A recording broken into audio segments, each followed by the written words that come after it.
If you're interested in the aquafarm that's proposed for the Gouldsboro area, stay with us for American Aquafarms Community Conversations.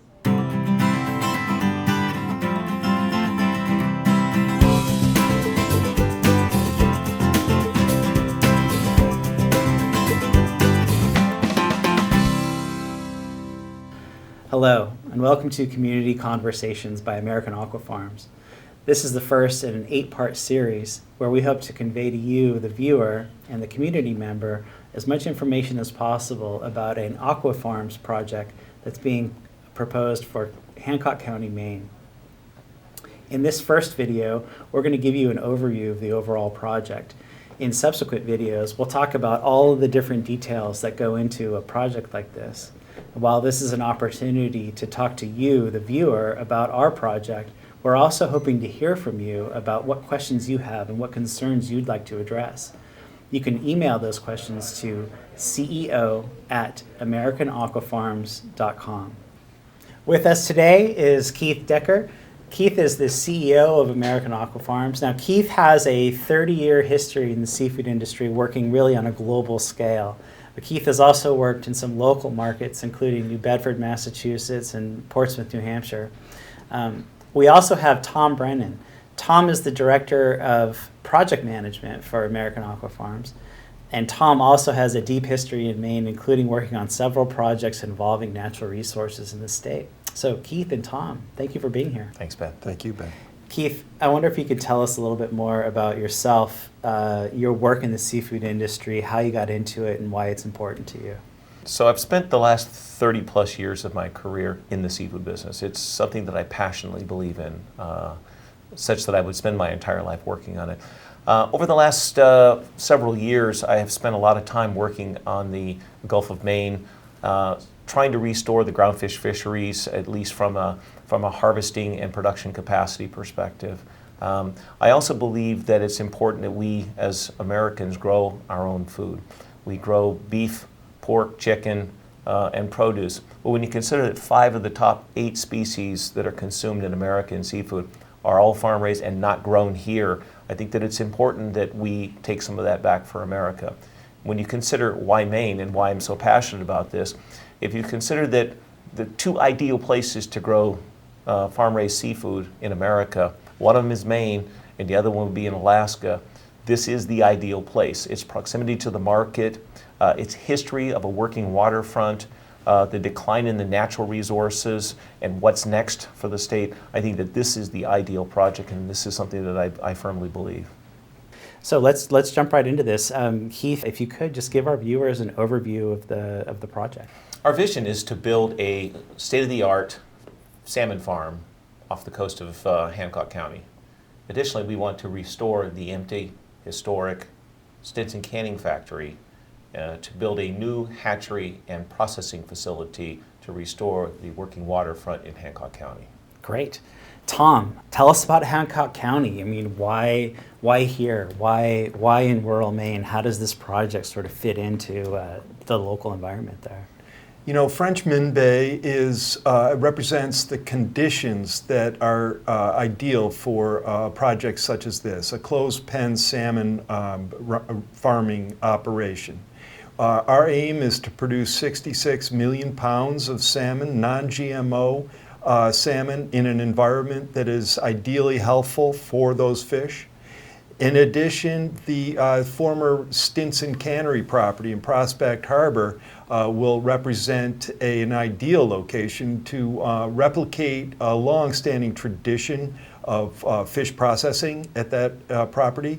And our goal is to revitalize it and have it become a state-of-the-art economic engine for the region.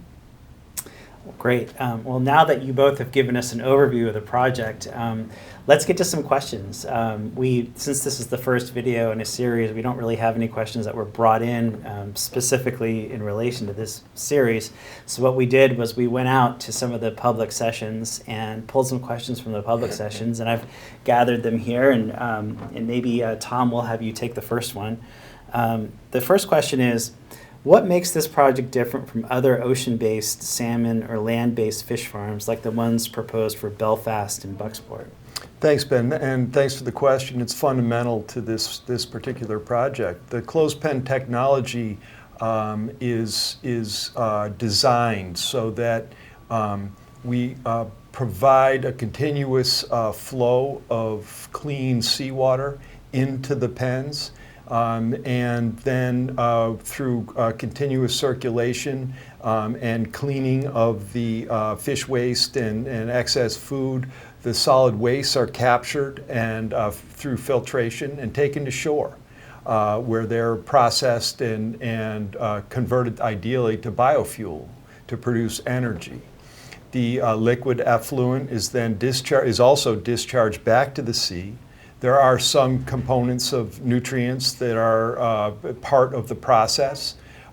These components are naturally occurring and aren't released in any concentrations that are harmful to the environment. After all, fish do live in the sea. So this has a focus on the environment. Keith, I wonder if you can tell us a little bit more about American Aquafarms' focus on the environment, obviously that being a really important issue here. Sure. Our commitment is to grow fish with the least possible impact on the community, the environment, and other fisheries. We believe that this project needs to coexist with local fisheries, and we believe that it can coexist with local fisheries. Our commitment is to make sure that we also are good corporate stewards in the local communities. We believe that it will provide long-term jobs for the future, and that it will be something that is not just for tomorrow, but for 30 or 40 or 50 years from now. Tom, the next question is I'm going to direct that to you. It says, why closed pens? What's the deal with closed pens? Thanks, Ben. That again is a fundamental question, and the closed pen is impervious to the external environment. So the inputs of seawater are continuous. The seawater is pumped from depth where it's cold. And by virtue of being withdrawn from depth, we avoid things that occur in the warmer, shallower water, such as parasites and disease, things like sea lice. We can avoid those issues and consequently avoid some of the other issues that occur with the presence of pharmaceuticals, for example. You know, the open net pens are far more subject to those issues and consequences to fish health. Keith, next question says, you say you're going to eliminate fish waste. How? Well, we're going to capture the fish waste. So if you consider that you've got a pen, the fish and the feed is coming down to the bottom, there's a receptacle in the bottom that collects that there's a pump that then pumps it continuously up to the surface to a barge that's next door to it on the water, that then will dewater it or take the water out of it and to make it into more of a, think about it as compost, which then we will bring it into the shore, and as Tom had mentioned, we can then convert it either into fertilizer, compost, or we can convert it to biofuel. Great. So Tom, the impacts of this project, this next question gets at that. It says, we hear you'll be able to see all the pens from the top of Cadillac Mountain. Is that true? You know, that's a great question, Ben. You think of it as a question of scale, right? Frenchman Bay is some 67,000 acres. While we're proposing 2 leases of 60 acres each, the actual occupation of those spaces will represent 2 10-acre areas that the pens will occupy. The balance, the 50-acre balance in both leases will be open to fishing, sailing, any other normal uses that accommodates the mooring lines. But in terms of the visual presence, the pens have a very limited vertical profile. It's about 3 feet or a meter. And so from a long distance, like the top of Cadillac Mountain, if you may be able to make out those pens, but they're going to pale in comparison to something like a cruise ship. We also have the opportunity to paint them muted colors, which of course we will do. There are controls that we can apply and manage the visual presence. Keith, the next question goes to you. It says, what about noise and light? Are you going to operate the fish farm around the clock? Yes, the intention is to operate the fish farms around the clock. But we put a tremendous amount of effort and scientific study to ensure that we have the least visual impact and sound impact on the environment. So ideally, we would have no lighting on these operations, but the Coast Guard, for navigation purposes, requires some lighting. We will not be lighting the pool underneath so that you can see a glow like your swimming pool. And the lighting that we have selected will be down-facing. So we've tried to minimize it as much as possible, and from our scientific studies, it will be minimal that you would be able to see it against the backdrop of the water. Additional, from a sound perspective, we've chosen the quietest generators that we possibly can, and we're going to put sound bafflers around them. Our sound studies would suggest that at 1,000 feet, it is the sound of a pin dropping. And so when you think about that, it is no more than background noise that you traditionally would hear on Frenchman Bay during the day, whether it is the more than 200 cruise ships that have visited Frenchman Bay on an annual basis, or the boating or the other activities that take place out there. Great. Okay. So Keith, I'll give you this next one also. It says, you say you're an American company, but isn't your former CEO a Norwegian with a criminal record? Yes, right. One of our founders has had a past where he was involved in securities fraud. He paid his debt to society. He went to prison. He repaid all of his debts. He has spent the last 20 years rebuilding his career, rebuilding his name. He's been very successful and worked very hard, and he's very public about his past background. We are a society of once people have paid their debts to society, we are a forgiving society. So consider him no different than any other investor that any company would have in the state of Maine or on a global basis. I have a group of investors that are invested in this project.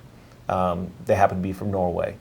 Why Norway? Because it's where the technology exists, the best technology in the world for salmon farming and for fish farming. This will be an American company. I'm an American, I'm a US CEO.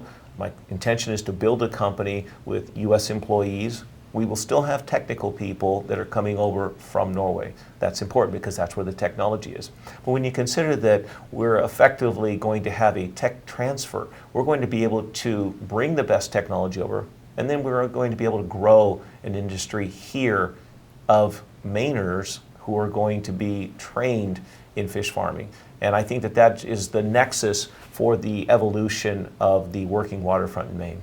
You know, I'd like to add, if I could, 90% of the seafood that comes into the North America is imported from countries like Norway and China and Chile. That represents a lot of air miles, a lot of greenhouse gas contribution, right? And if we can produce protein, a good food source, make Maine a leader in food production, I think that is an ideal goal. And that's what we intend to do. This is very consistent with the economic development strategy for the state, and I'm very proud to be part of it. That's great. Well, that's it for today. We'll be back in the next couple of weeks with another episode examining even more aspects of this very important project. In the meantime, we want to invite you, the viewer, to give us your questions. You can email your questions to ceo@americanaquafarms.com.